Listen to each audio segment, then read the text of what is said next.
Wow, thank you so much. What an incredible reception. Thank you. Well, we thank you not only for your performance, but for being here with us. I want to start off with a question or two that is both for you as an actor and for your understanding of Aung San Suu Kyi. Where does the strength come from? That's one of the things that interests me. I mean, certainly we know that for the great heroine that you portray, the Buddhist faith is one source of that strength. But could you talk a little bit about where it comes from, either for you or for her? Mm-hmm. I must admit, I think one of the things that really intrigued me about Dosu, Aung San Suu Kyi is fondly referred to as Dosu, it's where does this incredible strength come from? Where one day you're the mother of two, another day you're the mother of a nation, and how when you're faced with, it's not a choice almost, when you are made to remain, when they say, your family or your country, that's not democracy, right? Not the democracy we understand and we have grown to love and appreciate. So it was really that challenge for me to go into and understand where this was coming from. And I think this journey also led me to an incredible love story whereby it was, first of all, she knew she was her father's daughter, Aung San, who was the general that gave Burma her first taste of democracy. And unfortunately, he was assassinated. And she was 2 years old.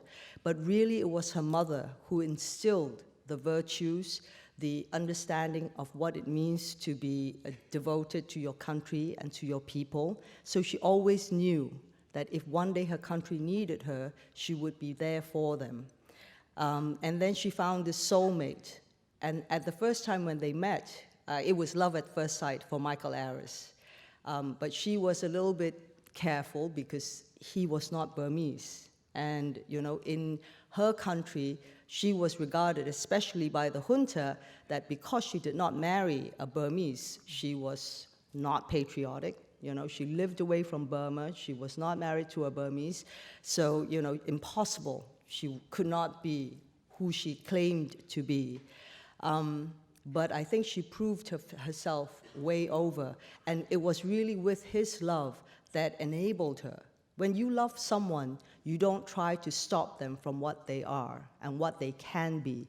You truly enable them to fulfill their best potential and their destiny.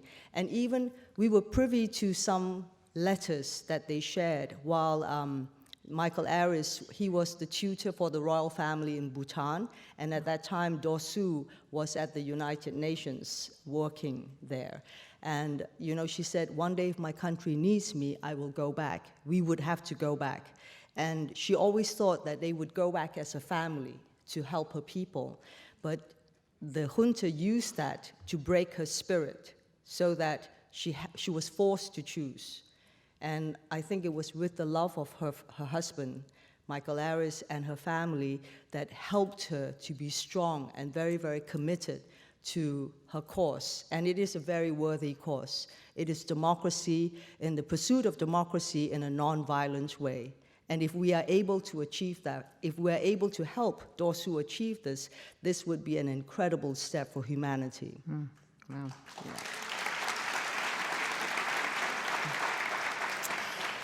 I was curious to what extent your own personal struggle to overcome physical injury might be informing your ability to play this part, because I know you had a back injury as a child or as a teenager, and then in '97, this accident where you fell. Has that helped you to somehow play this kind of woman? I think for me, where it is the discipline. I think as a ballerina, because as a ballerina, you have to work through pain. We're a little bit mad. You have blistered feet, your feet are bloody, your back is hurting, and you think that you are invincible, and you go on. And then when I was, and I did a lot of action movies, whereby you work through pain and you think. So if you're blessed, you could be born with being fearless. But it is not the same as being courageous. I think there's a big difference, whereby in the past, I think I had a bit of fearlessness in me where I believed that I could do things. But in this movie, learning about Do Su, I understand what it means to be courageous, what it means to have courage. It's endeavored through perseverance, which is a big difference. Wow, yeah, I can understand that distinction and I appreciate it very much. The notion of someone being under house arrest for essentially 14 years, if I understand 15. correctly, 15 years. I can't even imagine that myself. How did you work, I mean, how did you access whatever part of yourself to do that level of the understanding of the character? Well, when I knew, when I got information that there was going to be a movie made, once someone wanted to do a movie about Do Su, I instinctively knew that I needed to be part of that. I wanted to play this role very, very much. I think as an actor, you always try to find a role that will challenge you. And being Do Su it's not often you find a real life hero, a living legend that you can portray. And this is almost a little miracle on its own. And I honestly will say that it is a role of a lifetime.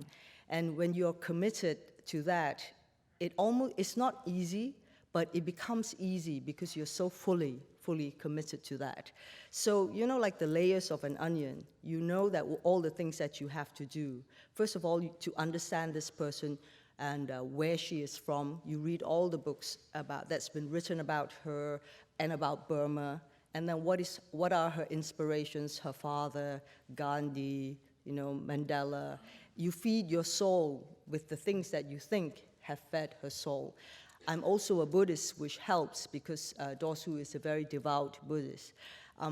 But one thing, it was like, when I met her, the one thing that she did say was meditation was one thing that sort of eluded her for a long time because, you know, we're so distracted with the things that we have to do.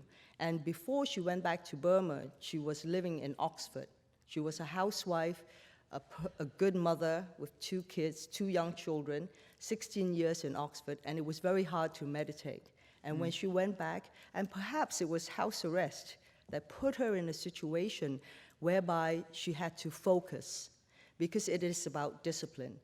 And I remember reading an interview when Do Su said at 13, she read about this communist politician dissident who was arrested. And at 13 years old, would you read a book like that? But she was inspired. So perhaps she knew that one day, if it ever happened, she would know that when you are under house arrest, the one thing you must do is discipline. And that was what she had. She would wake up at 5, she would do her exercise, she would meditate, you know, and when you are under house arrest, you learn how to focus and clarity, you know, it becomes very clear. Then she would listen to the BBC radio for about 5-6 hours. She would play on her piano. Then she would do, you know, the work that needed to be done around the house. So she went to bed early. So she was very, very disciplined. She knew what she had to do because she understood that being a prisoner, you had to keep your mind, you had to keep yourself sane. You had to be very disciplined to understand how you kept yourself knowing why you were there and committed. And I noticed that even when there's no one in the house with her, she still dresses beautifully, puts the flower in her hair. Was that something for the film, or is that actually the way that she proceeded? That is actually the way she is, because you're not dressing for other people. This is something that you do for yourself. How you keep yourself in good discipline is not something that you do for somebody else. Discipline is something that you have to do for yourself.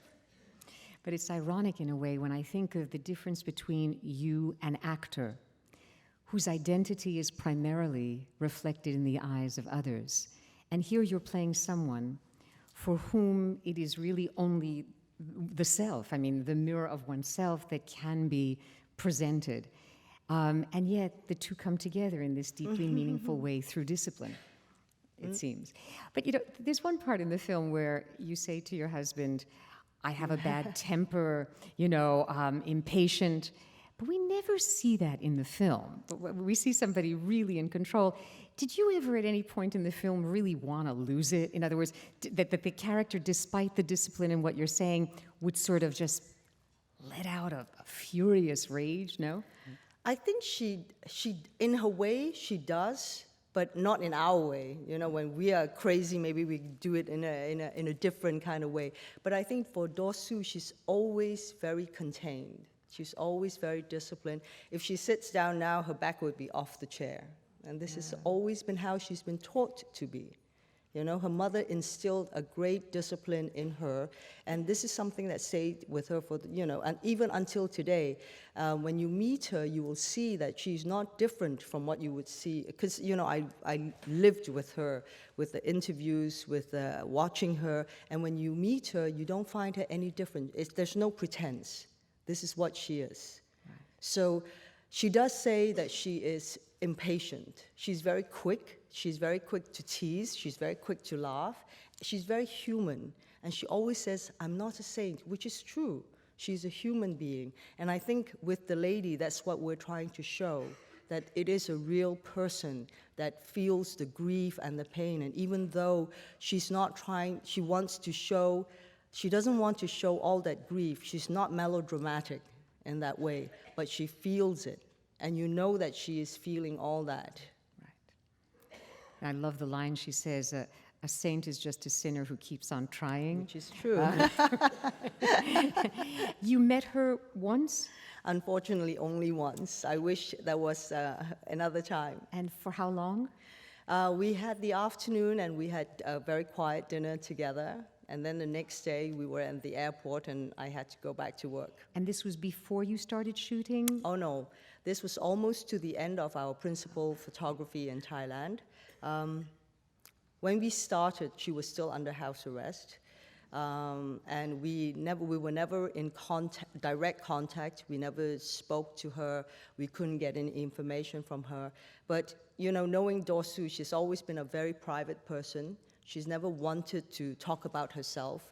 If you always say to her, oh, you know, you've sacrificed so much, it must be so hard on you, she will say, yes, I miss my children, but you know, there are so many others who will never be in touch with their children, you know, you never see their family again. So she's so selfless, and it is very inspirational when you meet someone like that. And since you were already through with most of the filming, did meeting her change anything in terms of what you were already personifying, or was it a confirmation of your understanding of the character?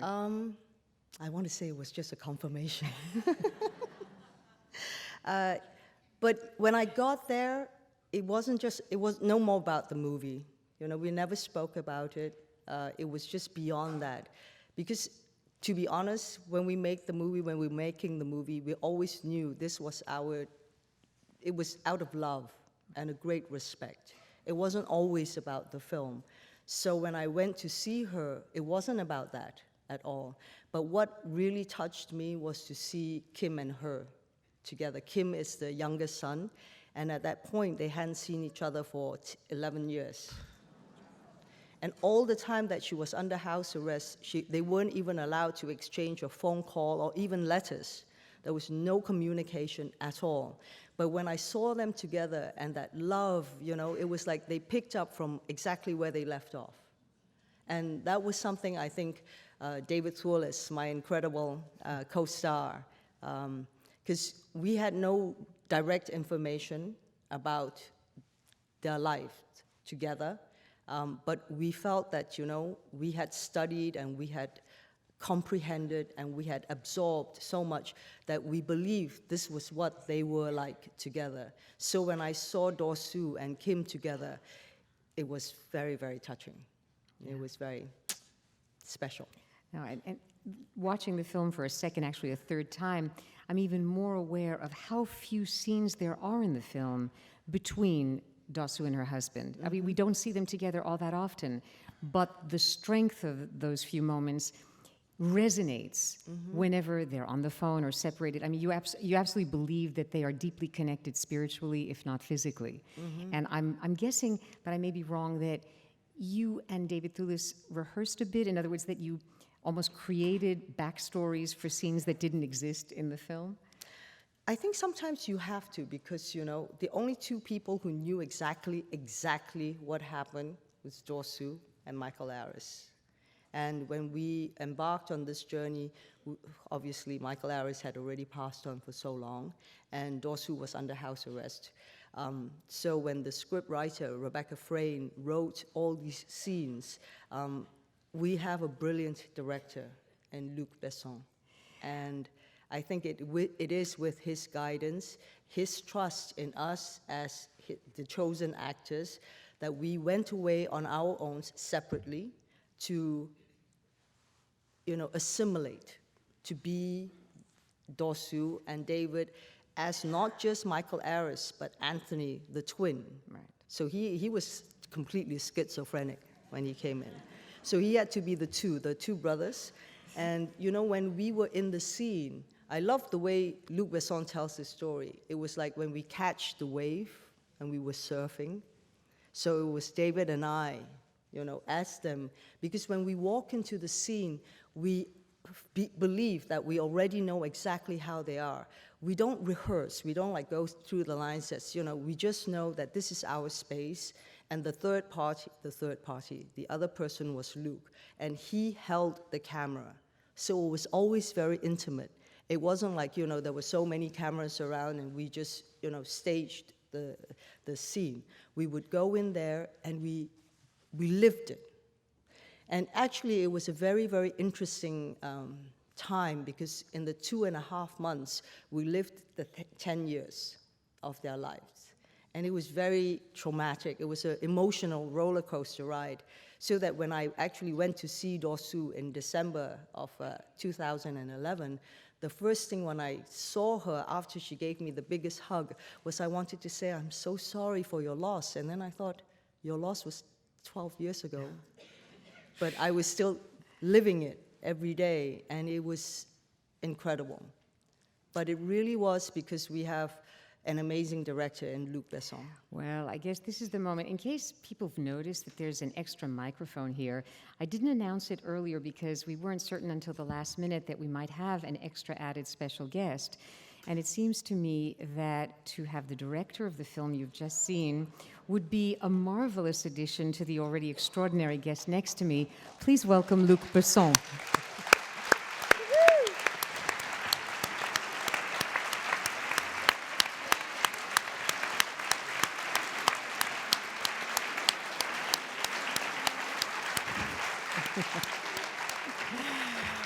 Welcome. We are very happy that you are here as well. Thank you. And in case, I'm sure that some of you know the work of this great man, but if I just mention things like La Femme Nikita and The Fifth Element, and the very first film where I noticed Natalie Portman, by the way, The Professional, where Gary Oldman is also extraordinary. You have Luc Besson to thank for that. So we'd like to bring you in on this because obviously you had a lot to do with the shaping of this wonderful film that we've just seen. I gather that initially it was Michel who came to you to produce it because you're known as one of the great producers in Europe in addition to being a director. And you decided that you wanted to take on the directing of this as well.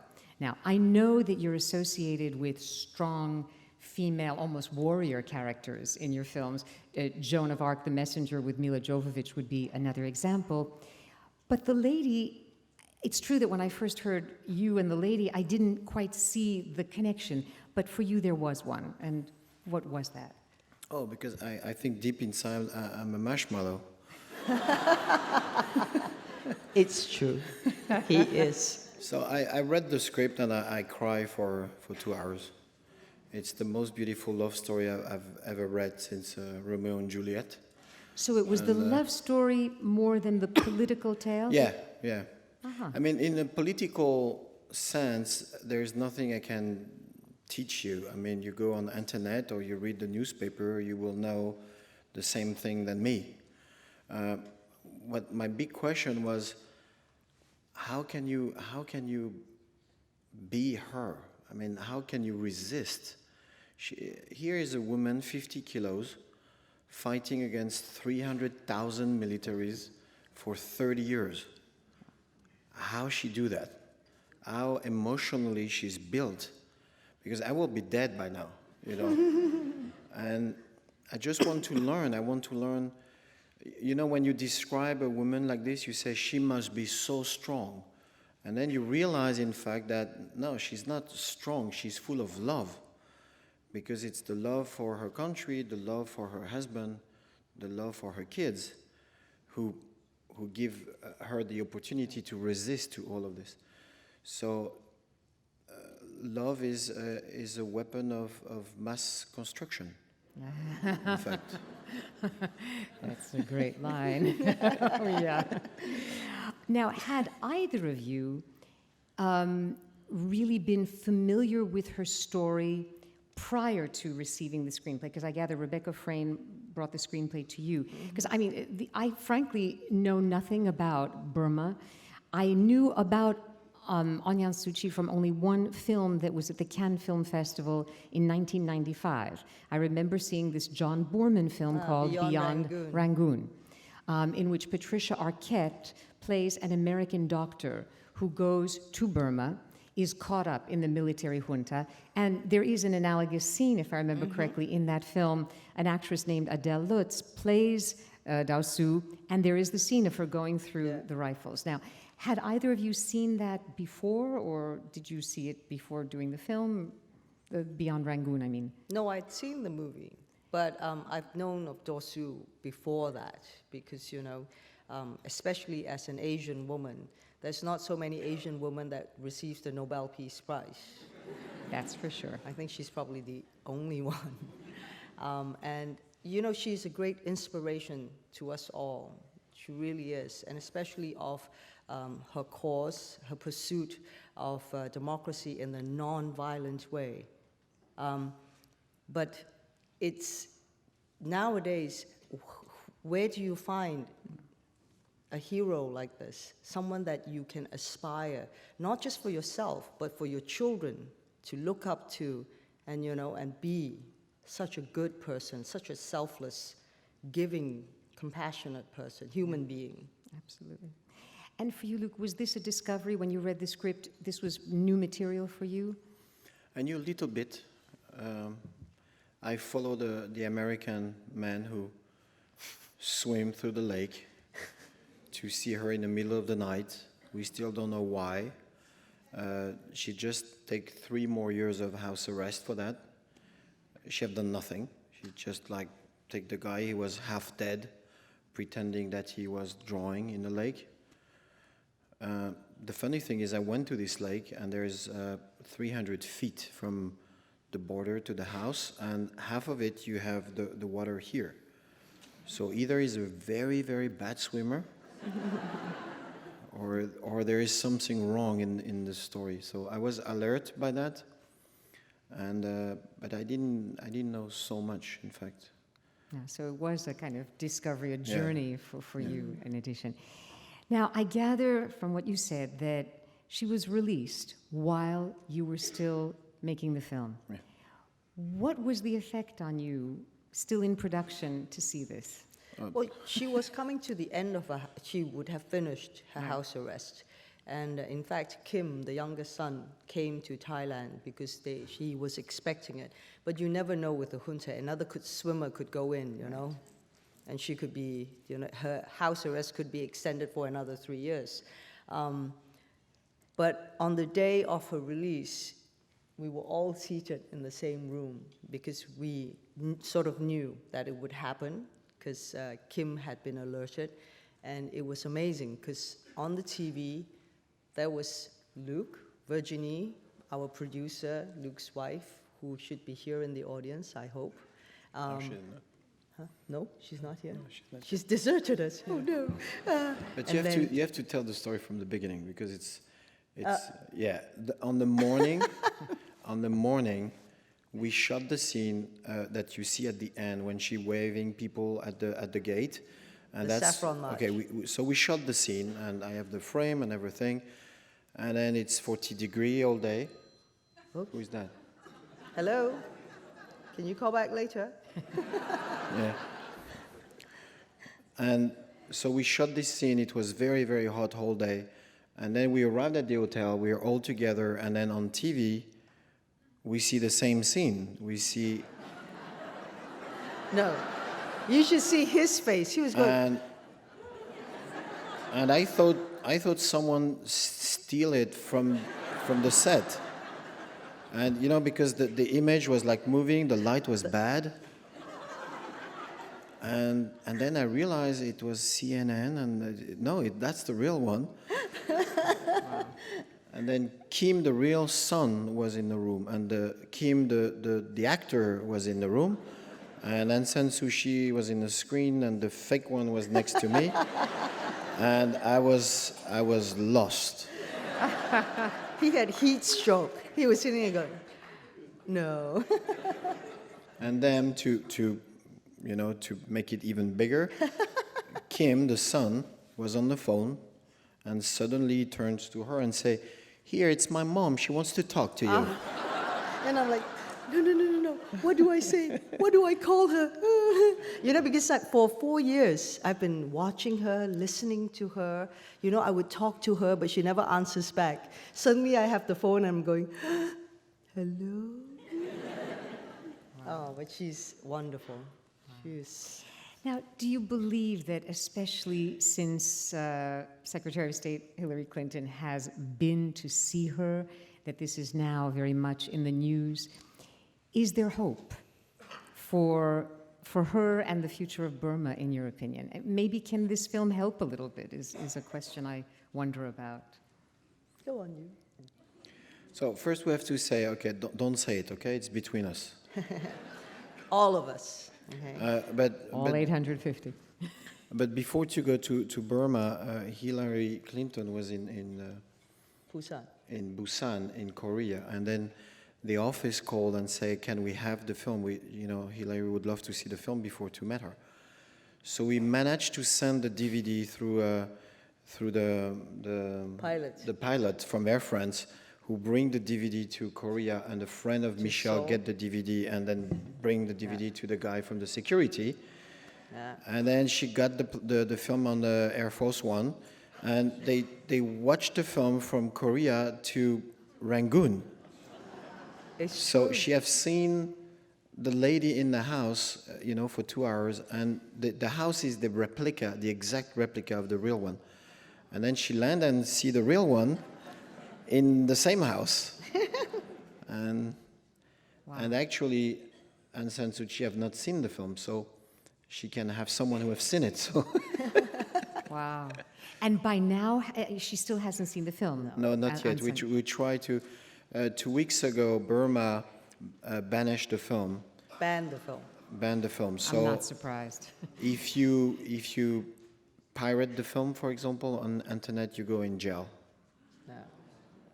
So. On the internet, any kind of piracy, even the hawkers are told that they are not allowed. So that answers your question about how is the democracy today in Burma.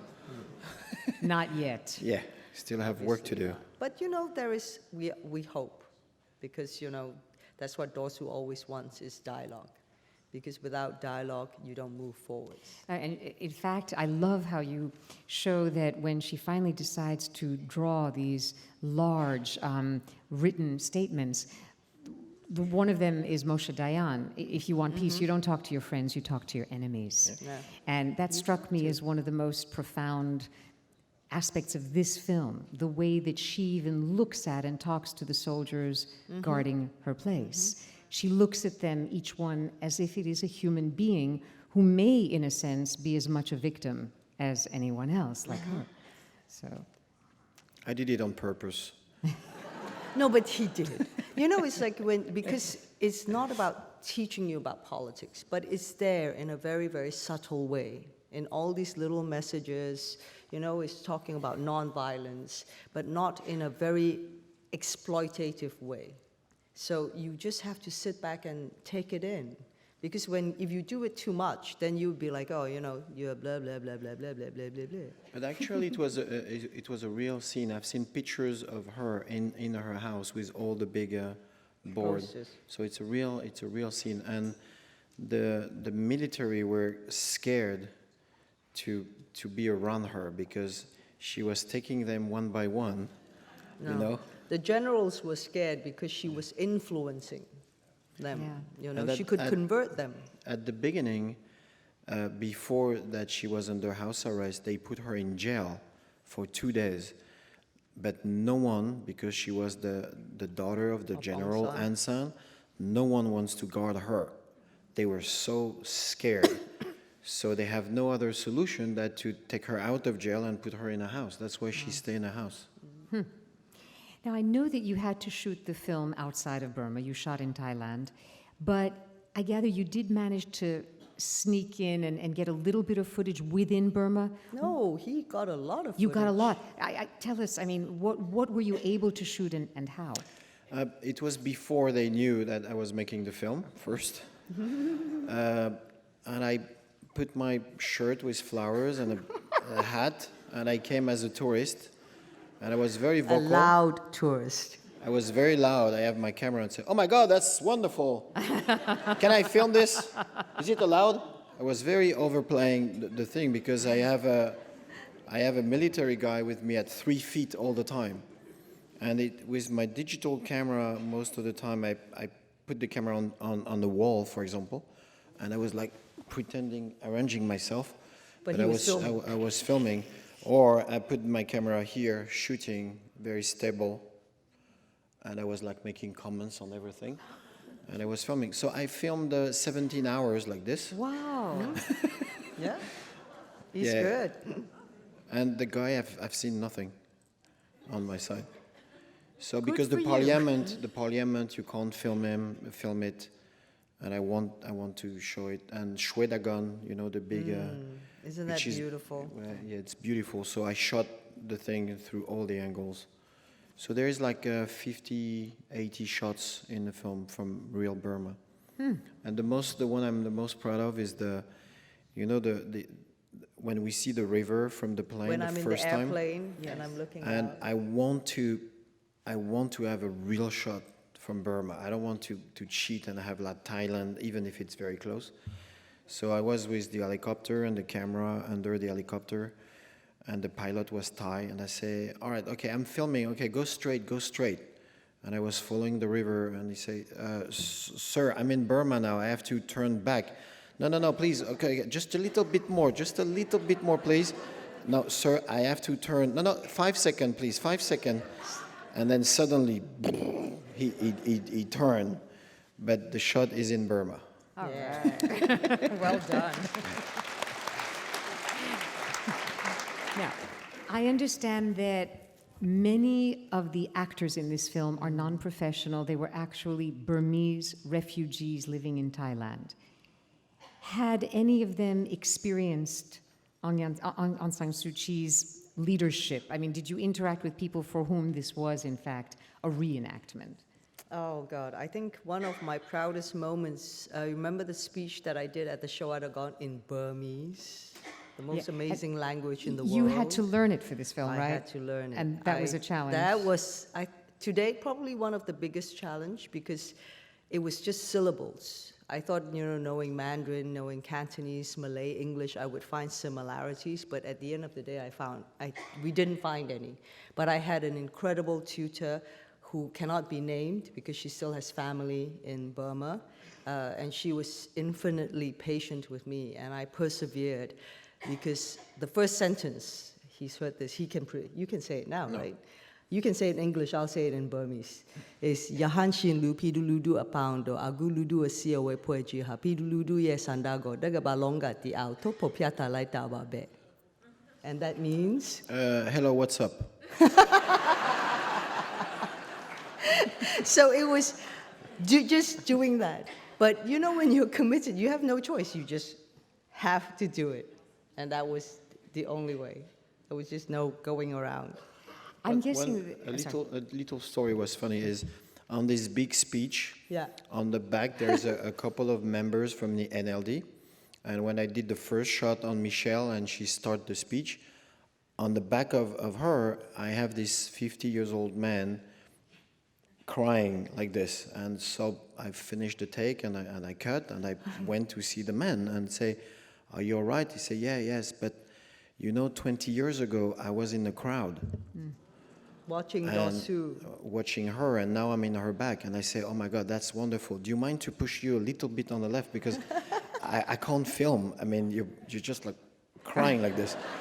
So I put him a little on the side, but he was very he was. But it was very special because, when he said, 20-something years ago, I was in the audience watching Dosu say this speech, but today I'm behind her listening to the same speech. But when Luke brought in all these refugees and when they were on the set, it actually helped me tremendously. When I put on the flowers, wore the lingerie, as I stepped onto the set, and when you looked at their faces looking at me, they didn't see me. I would go up to them and say, "Hi, good morning," and I can see in their faces, "You are not Michelle Yeoh, you are Dosu," and they would. So, immediately there was no more. You understood the respect and the responsibility that.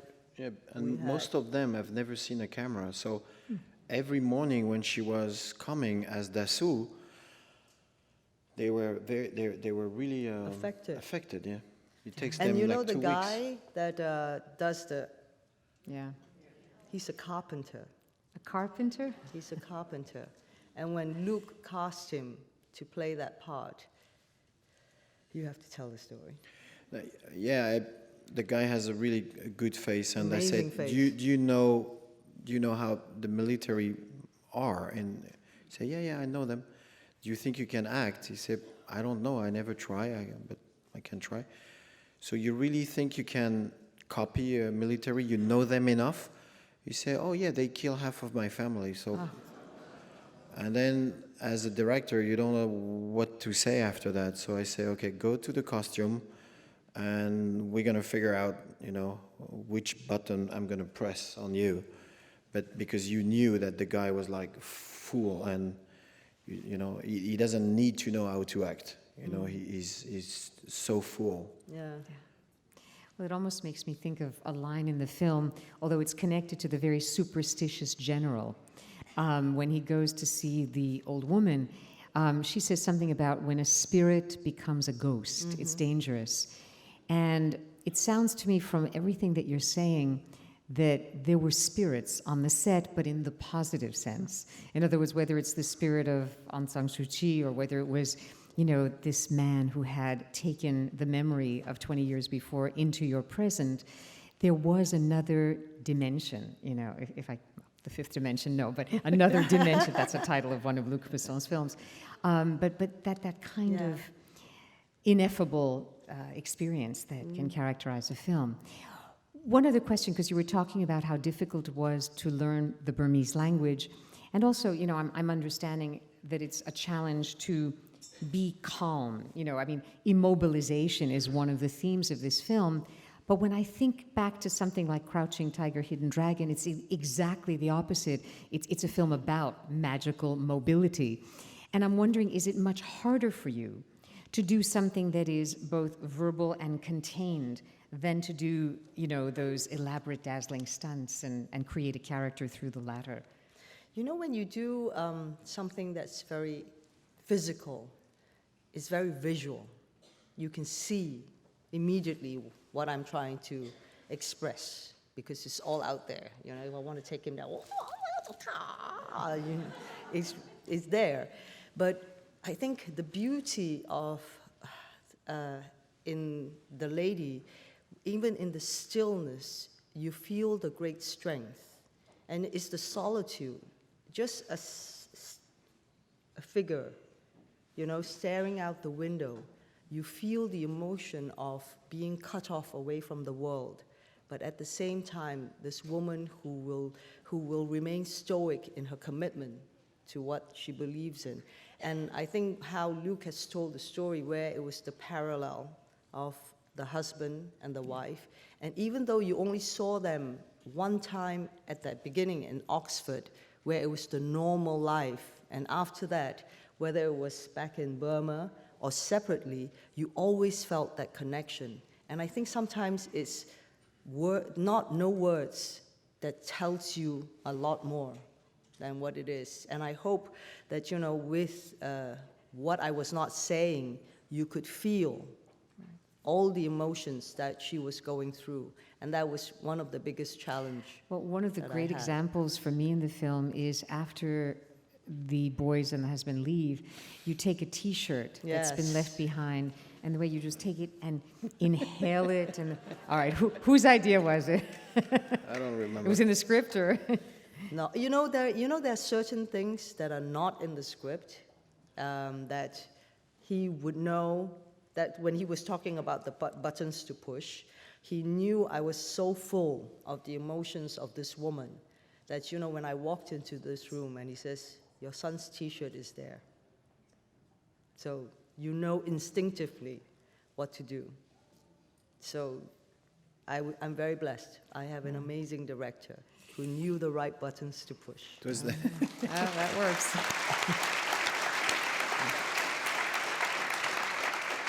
the scene was very funny because it was not the first take. It was like the second or third. And then she went back.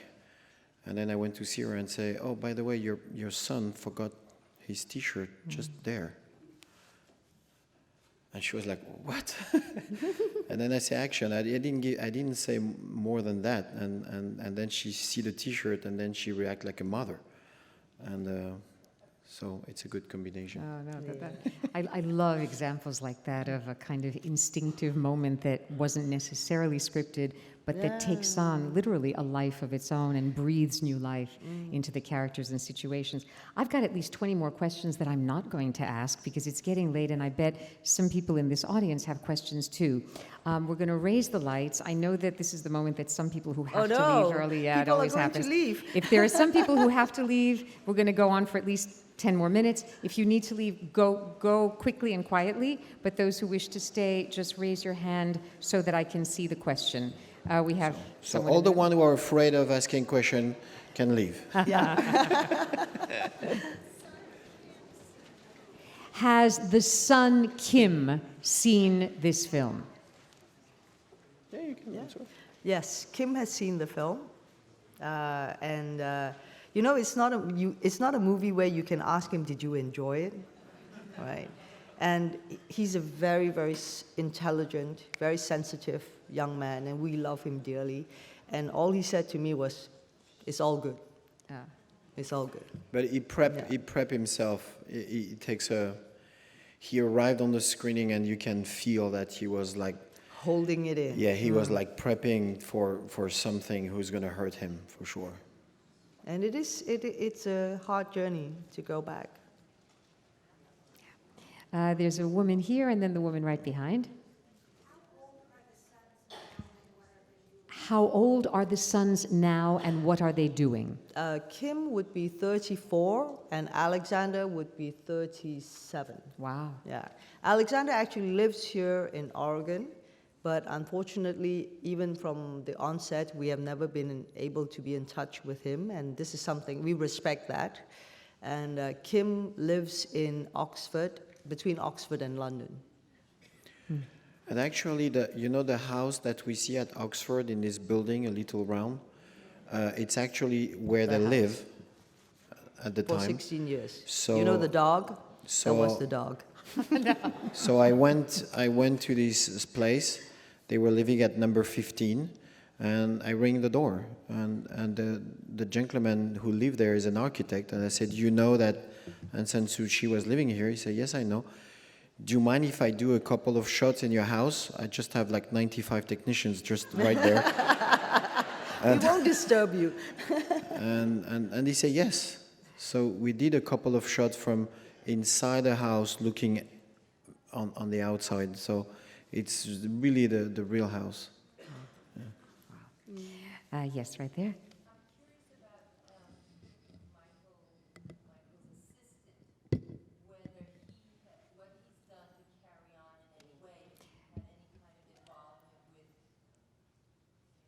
A question about Michael's assistant. Has he been able to carry Karma. this on?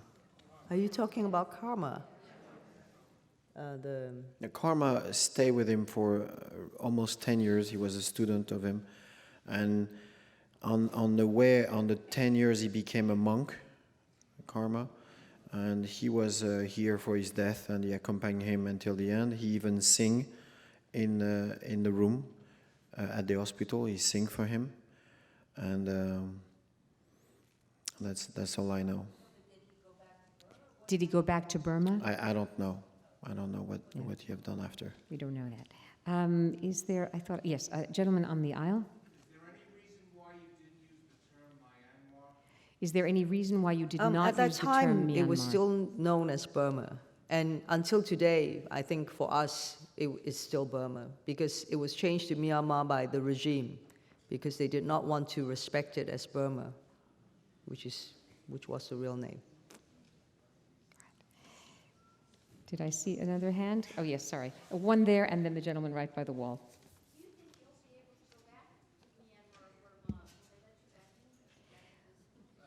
Do you think they will let you back into Myanmar or Burma? They didn't let me back in. I don't think they're going to let him back in. You were stopped? I was deported. You were deported. And Yeah, when was that? in June. This past June? Mm-hmm. When you tried to go back When I in? tried to go back the second time. The first time when I was there, they didn't know that we were actually making the film, because when we were filming, we had done it all under very low profile. We never announced that we were filming. And even when we were in Thailand, and sometimes we had 2,000, 3,000 extras. And I remember Luke would go on the stage and say, please, and he had interpreters, you know, in Thai, in Burmese, French, and English. Nobody take any photos or video. Do not post it on the internet, on your Facebook, because it could be problematic to our movie. And bless them, they never did. They respected it until I went the first time to Burma at the end in December, because when I was leaving the country, it was the same time as Kim was leaving, and Dorsu was sending the son. So we were all at the airport at the same time. And as I got there, I turned around, I heard someone say, Michelle! And I thought, that's a very familiar voice. I turned around, it was one of her NLD members. They were all there because they were waiting for Dorsu to come out. And then someone said, this is Michelle Yeoh. And I turned around, there were like 20 photographers. So they knew I was there in the country. And when I landed back in Thailand, everybody knew I had been to Burma, so the cat was out of the bag. Then the next time when I tried to go back, they didn't let me in. Gentleman by the wall there? Yeah, what is the meaning that her adversaries were saluting her? Sorry, again? What's the meaning that her adversaries at different points would salute her before they leave? What was the meaning that her adversaries, the Remember, soldiers, would Dorsu sometimes is the salute them? daughter of Aung San, the most revered national hero. Her father was the general that brought democracy, and in fact, you know, the leader of all of them before. And Dorsu has always reiterated that she is not against the army. She had been brought up with the army. It's just that the army should do their job, which is to protect the people. The army's job is not to rule the people. So, you know, they were always very respectful towards her mother and Dorsu. Okay, there's a gentleman in the back, and then one here, and that's probably going to be it, but we'll try to get you all in. Okay, gentleman, yes? Recently, Secretary of State Clinton went there, and one of the justifications for her going there was that there were certain improvements being made on a democratic basis. But I'm not getting an impression that really anything is changing in Burma at this point. Can you enhance that a little? Is anything changing right now in Burma, politically speaking, because it would seem that Hillary Clinton went because there's been a slight opening of the democratic possibility? There is progress, but in the last 20 years, we have seen Burma pretending to do a couple of things, but it was very cosmetic. So we just have to be careful. I mean, they talking, and Aung San Suu Kyi have seen the president of Burma. Hillary went there, so it's good signs. But we have to be careful because there is 140 ethnies in Burma, 140 languages, and from what we know today, half of them at the frontier of Burma are fighting against the military, get killed by them, and Human Rights Watch and Amnesty International are not allowed to come in Burma to verify what's going on. So as long as these organizations are not allowed to go, you cannot say it's a democracy. So it's a good progress, but everybody has to, you know, to be careful, and we have to wait. I mean, a couple of months ago I was there. I've met a couple of singers who are actually rap singers from Burma. Yes, it's true. And they explain how it's working. When you want to record a song, you have to give your lyrics to the government, and you need a stamp. And if you don't have the stamp, no one will record, any studio will record your song. So, and we far from democracy, even if it's good sign. The little comedian that you see in the film, Zagana, the guy who get arrested and make jokes in bars, he takes 65 years of jail for cracking jokes. And they were kind enough to reduce from 65 to 45, and he get released 3 weeks ago. So it's a good sign, but he make a speech, Zagana, on TV and say, if I crack a joke again, they just put it back straight to jail. So he's out of jail, but he's not allowed to say anything. So that's not what we call a democracy. I mean, And there's still many political prisoners. So until they are all, you know, free, you can't be a democratic country where you be jailed for having an opinion about politics. yeah, 1,500 Yeah, still in jail. 1,500 still there. So there are steps, and you can see it seems that they're making steps to reform, but you know, everybody is warily optimistic because you need to have hope as well. You need to have dialogue. And I think with the international eyes and what we are hoping that with the lady, there will be a little awareness, more awareness about who Aung San Suu Kyi is, where it all started, that you will support your government, you know, when they have to put the sanctions, when they ask for your commitment to this cause. There was one here, yes. When is the film going to be released? When is the film going to be released? In February. February. But there has been a one-week qualifying run in Los Angeles so that the film and its performances are currently eligible for the major nominations. And they just announced, was it the Satellite Awards that you've just gotten a nomination for Best Actress? Yeah, so far already I know of one that I'm delighted by, and there may be others. Last question. What is Aung San Suu Kyi's position or status right now? Just today, it has been, her NLD party has been recognized as a registered political party again, just today. It was just announced, because during the elections last year, they refused to be part of it because it was fixed. So they withdrew their candidacy.